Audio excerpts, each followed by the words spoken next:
Students, today we can see a small problem with the adjustment for fixed asset. This is video number 11, cash flow statement, adjustment for fixed asset. Here a part of balance sheet is given. Only tangible asset, total tangible assets is given. Previous year or the base year, the amount was 3,72,000, and current year 5,16,000, and this is given in the balance sheet. And after that, adjustment is given. In adjustment, it is saying a furniture costing rupees 36,000, on which depreciation charged is rupees 12,000, was sold for rupees 12,000. Second adjustment is that depreciation on tangible asset rupees 36,000. This is the question given, and here we can see that already the asset is given two figures. Normally we used to take its difference as purchase, where it is increased according to that, where which side it is high, according to that we are considering that. But in this question you may can see that as previous class we had seen, a third adjustment is given. In that case, we will make a ledger account for that asset. We will create a ledger account for that. Here we already solved that. We can once again see that how it is solving. First of all, you can see that in the answer point you can see that the furniture, here it is mentioned that a furniture costing rupees 36,000, on which depreciation is charged rupees 12,000, was sold for 12,000. That means among this furniture, that among this asset, a furniture costing rupees 36,000, and its depreciation is that 12,000. That means depreciation was not charged on that, and now it is charged.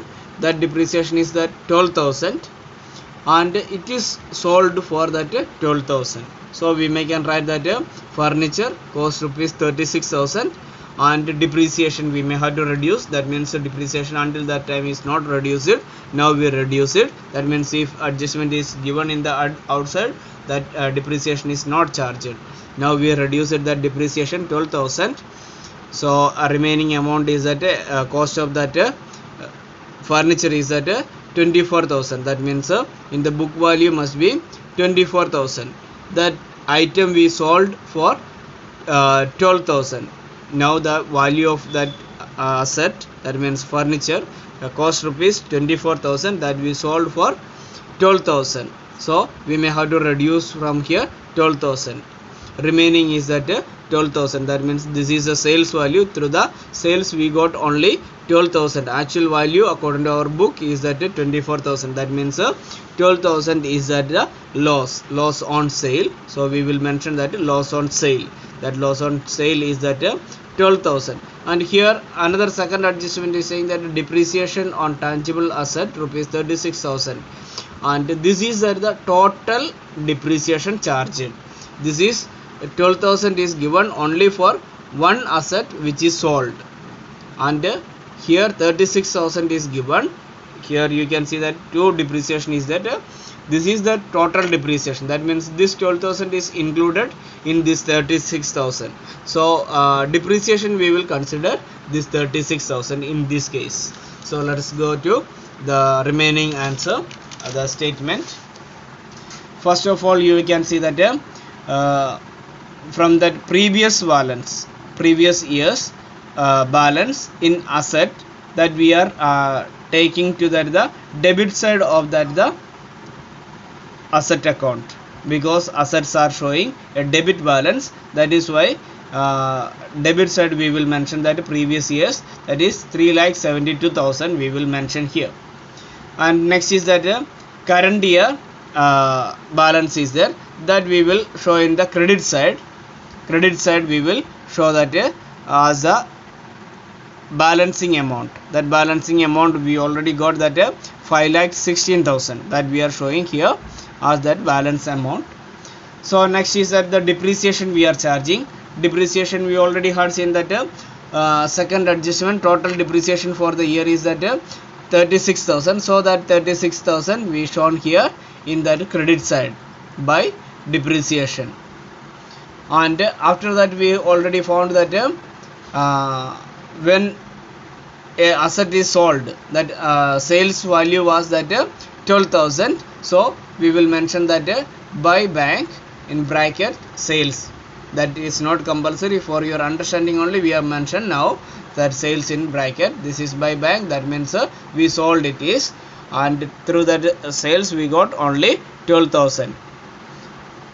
After that 12,000 is not given anywhere, but from here we already found out that 12,000 is that the loss.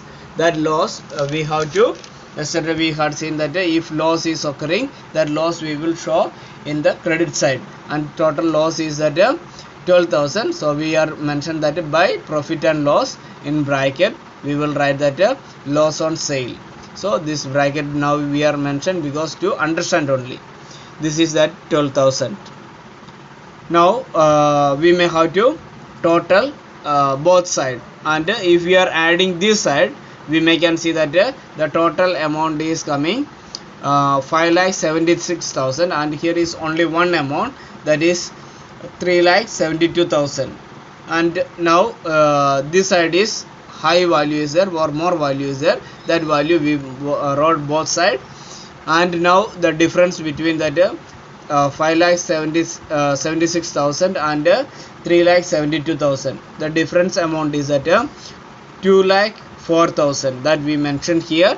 Here is less amount, so we mention in this side 2,04,000. That 2,04,000 we will mention that this is purchase of asset we purchased for that 2,04,000 to bank. We will record this in to bank, and in bracket we will mention that purchase.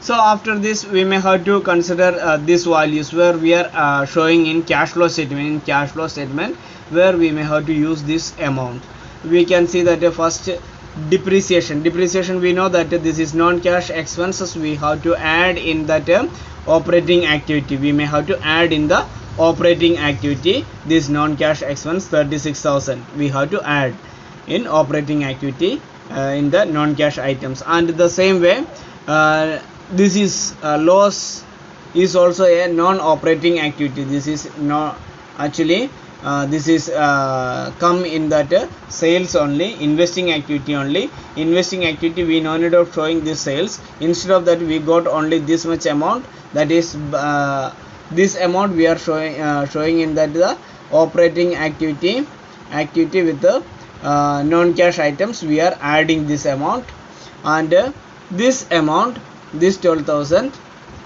we have to add in the operating activity itself. Operating activity we are adding this, and with that the extraordinary item or that other than operating activity, there we are adding this amount also. This amount also we are adding there. And this is by bank sales. This we are showing in that investing activity. Investing activity we are adding this amount in investing activity. Investing activity we are adding this amount, and this amount we are not considering for cash flow statement.